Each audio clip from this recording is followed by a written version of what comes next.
Qu'est-ce qui se passe ici à la Chartreuse? Alors ce qui se passe, c'est une initiative citoyenne de réappropriation de l'espace public qui a été rendu privé. Que se passe-t-il?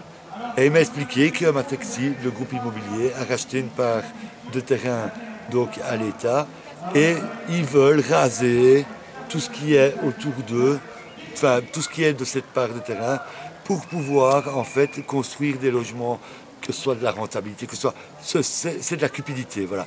Donc il y a vraiment plusieurs enjeux. Donc il y a un enjeu écologique, c'est-à-dire que le site est classé site de grand intérêt biologique où il y a des espèces rares et protégées. Et en plus, il y a 1 hectare de zone humide sur la zone Matexi. Donc c'est vraiment essentiel de la maintenir, quoi. Parce qu'on a détecté en fait que là, il y avait la zone de reproduction de l'Alite accoucheur. Qui est de quoi? De l'Alite accoucheur. Donc c'est une sorte de petit batracien qui est en voie de disparition et qui est aussi une espèce rare. La biodiversité du quotidien, donc du coup, il n'y a pas de... C'est une biodiversité qu'on voit tous les jours, mais qu'on ne valorise pas. Et donc du coup, c'est important de mettre en avant cette biodiversité ordinaire, parce que c'est souvent, quand il y a des projets immobiliers comme ça, ou peu importe, c'est quand même une biodiversité qui peut disparaître malgré tout, quoi. Et donc, qui supporte des espèces plus qui rares aussi, supporte en fait des services écosystémiques hyper importants, notamment la pollinisation, le filtrage des eaux de pluie, etc. Donc ça a aussi les mêmes avantages qu'une espèce qu'on pourrait considérer comme remarquable. Et alors justement, il n'y avait pas, je regardais cette définition de biodiversité ordinaire, c'est aussi, en fait c'est une... la biodiversité ordinaire, on ne peut pas la définir, c'est une non-biodiversité remarquable en fait. Voilà.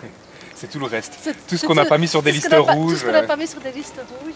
Et il y a des réglementations qui sont vraiment très très strictes au niveau européen par rapport au maintien des zones humides, ce que la ville ne respecte pas dans ce cadre-ci. Les deux espèces supportent différentes espèces pollinisateurs en commun, mais elles en ont aussi qui préfèrent soit le saule blanc, soit le saule marceau. Et donc du coup, avoir les deux sur le même espace, ça double quasiment la biodiversité du lieu. Les zones humides,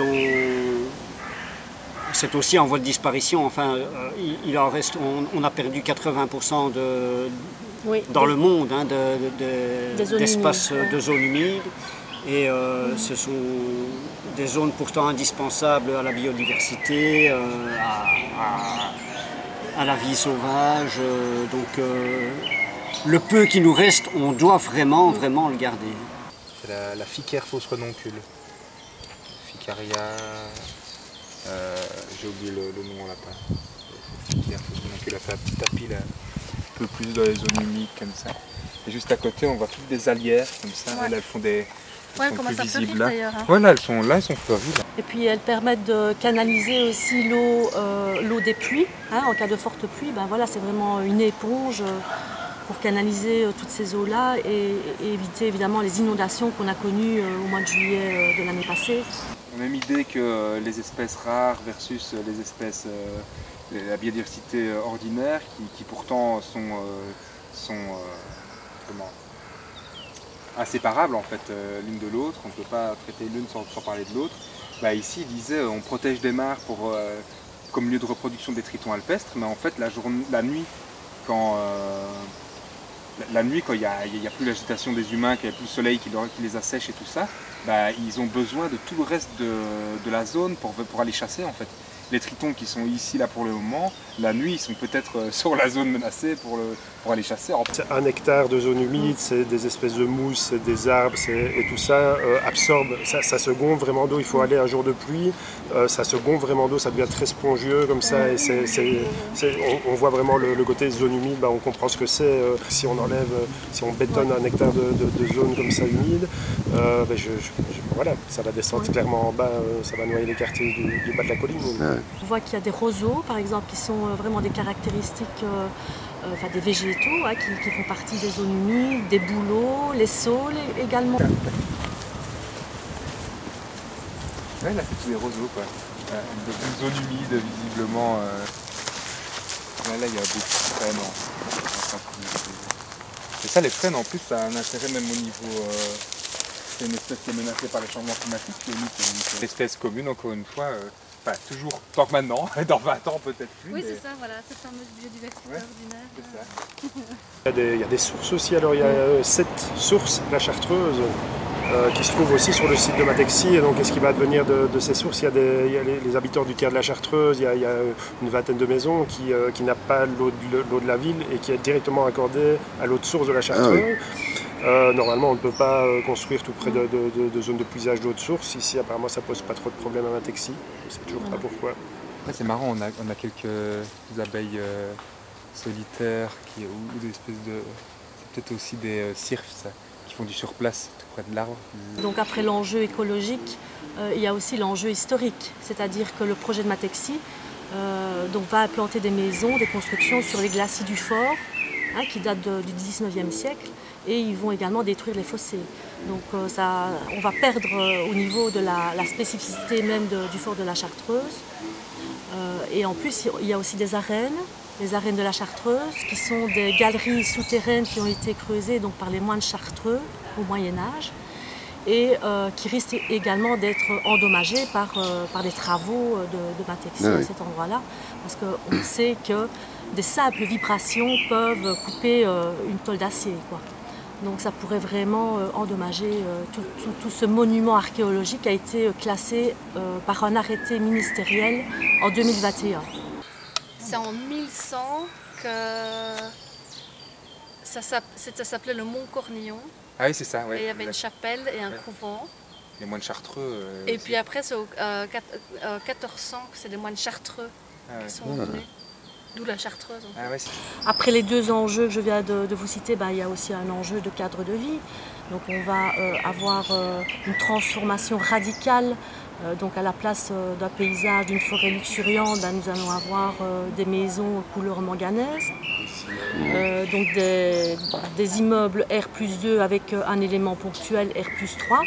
En plus de la biodiversité, de toute cette belle chose qu'il nous offre, ce poumon de respiration qu'il nous offre, c'est un lieu de santé mentale. Et quand vous allez voir dans les hôpitaux psychiatriques pour l'instant, franchement, ça vaut vraiment la peine de regarder. Cette espèce d'hépatique qu'on n'a pas vu tantôt, mais je l'ai déjà vu sur la zone aussi, qui fait vraiment un petit revêtement. Et elle a fait toutes des fourches.